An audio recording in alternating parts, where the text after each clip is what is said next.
Alright dudes, we're here in Chinatown at the Loft, and supposedly some of the Vampire Weekend guys are hanging out here, and we didn't get them at Pipeline, but we'll see if we can stalk them and squeeze an interview out of them.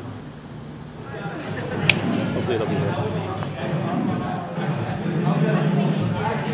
Alright, welcome to Time Wasters.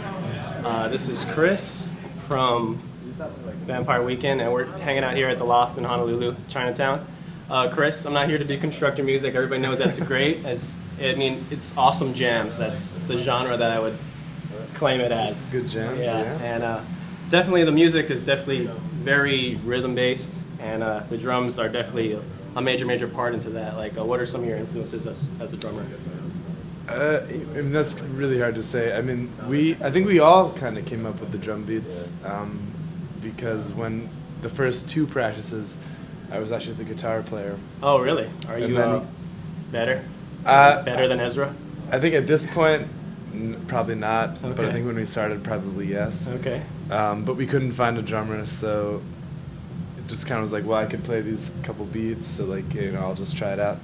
And I think as we were practicing and coming up with songs and stuff, we all kind of came up with drum parts that seemed interesting or sounded, not too rock and roll, but a little bit different. And so yeah, it's very much a product, I think, of the four of us, not really just me. Okay.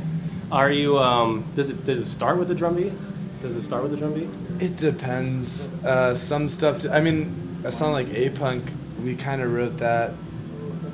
We were practicing at Ultrasound Studios on 30th Street in New York. Yeah, I know. We had about it's kind of shitty. Yeah, not bad though. It's a good. I saw Bobby Brown there. Like once when my group was rehearsing there, I saw Bobby Brown there. Yeah. It's not. It's not bad for the price. But I think we had like 10 minutes left or something, and we were like, we had a show, and we were like, all right, let's get something new, and we just kind of started this groove, and then they said, "Oh, go to this chord," and we went to this chord and changed the drum beat, and that was really written very quickly, like 15 minutes. Oh wow! But it depends. Like sometimes it'll be a chord progression, sometimes it'll be like some lyrics. Okay. It's different. Day off tomorrow. I'm taking some surfing lessons. I'm very excited. Nice. Is it your first time to Hawaii at all? Yeah, my personal first time. Yes. Okay. It's very idyllic. It's very hard to be upset here. Yeah. I rented a moped today. I sunburned my thighs. Okay. Wow. Get a shot of that. No. There's some. Okay. Great. That's basically all I want to ask you. Like one more thing. There was a mention in Spin Magazine about somebody made a comparison with Black Flag and I think Aha. It might have been the bassist, who is a fantastic musician. Are you a fan of punk rock at all? I know that you guys tend to do things a little DIY. I think that we all went through our punk ska phases. I would say mine bent more towards ska. Okay. Like Skank and Pickle or well, I don't know if what the Suicide Machines count as. They're kind of like a pop punk ska group too, right? Yeah, that's actually the only CD I brought in the store was the Suicide Machines' first record. Oh wow! Destruction, or the Jack of Orchid one. Destruction by definition. Okay, because there's a split with the Rudiments that Jack of Orchid. I guess the first CD, the first full length. Nice. I think that's definitely very appropriate. I think Bayo read, or someone said to Bayo, like, Chris Bayo, the Vampire Weekend's bassist, that the bass line for A-Punk they thought was like influenced by Op Ivy. Uh-huh. And I think he hadn't thought about that before, but when he thought about it, like, it probably was kind of true. Right. So I think we definitely all have some kind of punk ska roots.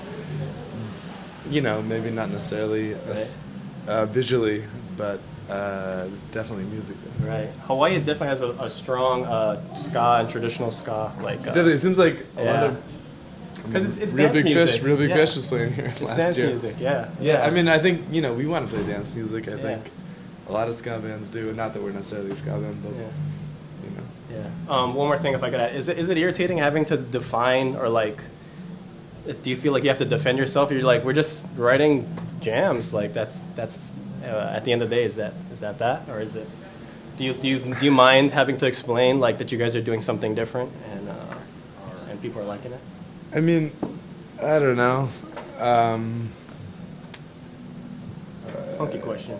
Yeah, I mean, yes and no, I guess. Like, you know, you don't have to defend it too often. I mean, like, when you play a show, usually people that come to your show, like, kind of want to see you, so it's not like, Right. you know, like you're trying to win over haters or something. Right.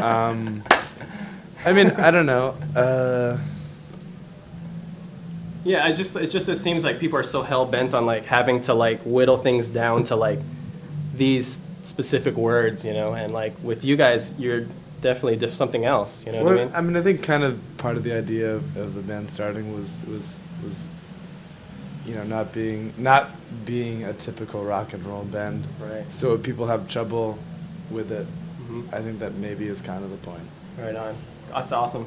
Well, thank you That's a very good- much, that's a good Chris. poll quote. That is. Thank you very much, Chris. Fantastic show tonight.